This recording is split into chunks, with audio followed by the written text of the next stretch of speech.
ഈ ബൈക്കുമായി പോകുന്ന ആൾ ഇത്രയും തിരക്ക് പിടിച്ച് പോകുന്ന എങ്ങോട്ടേക്കാന്നില്ലേ? പള്ളിയിലേക്കാട്ടോ. പള്ളിയിൽ നിസ്കാരം തുടങ്ങിയോ എന്ന് വിചാരിച്ചിട്ടേക്കും അത്രയും സ്പീഡ് പോകുന്നത്. ഞാനിങ്ങനെ റോഡ് മേലുള്ള ചെടിയൊക്കെ ഇങ്ങനെ ആസ്വദിച്ചിട്ട് ഇങ്ങനെ പോകുന്ന സമയത്താണ് നമ്മൾ ഈ കുളം കണ്ടത്.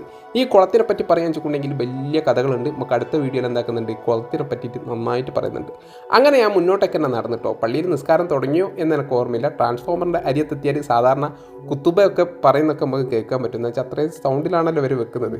ആ കാണുന്നതാണ് നമ്മളെ പള്ളി കേട്ടോ. അങ്ങനെ ഞാൻ പതുക്കെ മുന്നോട്ടേക്ക് നടക്കാൻ വേണ്ടി തുടങ്ങി. നിസ്കാരം തുടങ്ങിയിട്ടുണ്ടെങ്കിൽ പിന്നെ നോക്കണ്ട മോളെ, ഇന്ന് പോകണ്ട എന്നുള്ള അവസ്ഥയാണ്. എങ്ങോട്ടേക്ക്? വീട്ടിലേക്ക്. ഉമ്മത്തെ അടിച്ച് കൊല്ലുന്നുള്ള 100% ഉറപ്പാണ്. അങ്ങനെ പള്ളീൻ്റെ അരിയത്ത് എത്തി നോക്കുന്ന സമയത്ത് എന്തില്ല, നിസ്കാരം തുടങ്ങിയിട്ടില്ല കേട്ടോ. അങ്ങനെ ഞാൻ വേഗം കയറി പള്ളിയിലേക്ക്. വീട്ടിൽ നിന്ന് ഒതുകൊടുത്ത് വന്നതിനെ കൊണ്ട് കാലും കഴുകിയിട്ട് നേരെ ഉള്ളിലേക്ക് കയറിയ ഉടനെ നമ്മളെ സീറ്റ് പോയായിരുന്നു. ഇനി സീറ്റ് നമുക്കായിട്ട് ഒഴിച്ചിട്ടില്ല, അടയെങ്കിലും കയറി നമുക്ക് ഇരിക്കട്ടോ. ഓരോ അള്ളാഹുവിന്റെ അടുക്കലേക്ക് ഉയർത്തപ്പെടണം.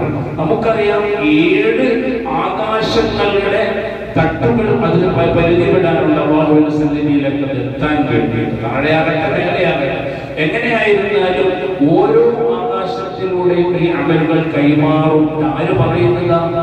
എന്നെ ഒരു അധിക പറച്ചിലല്ല, റസൂൽ സല്ലല്ലാഹു അലൈഹി വസല്ലം പറഞ്ഞ ഒരു അമലൊരാൾ നിർവഹിച്ചാൽ അതിനെ 1ാം ആകാശത്തേക്ക് ഉയർത്തപ്പെടും.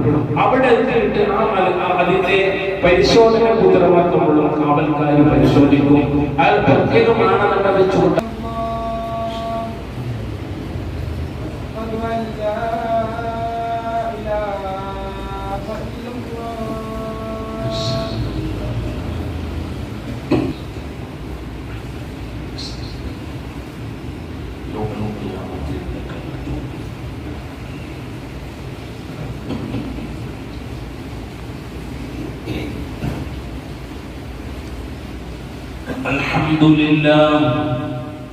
الحمد لله المبين الوارث أحمده وهو بالحمد جدير أشهد أن لا إله إلا الله.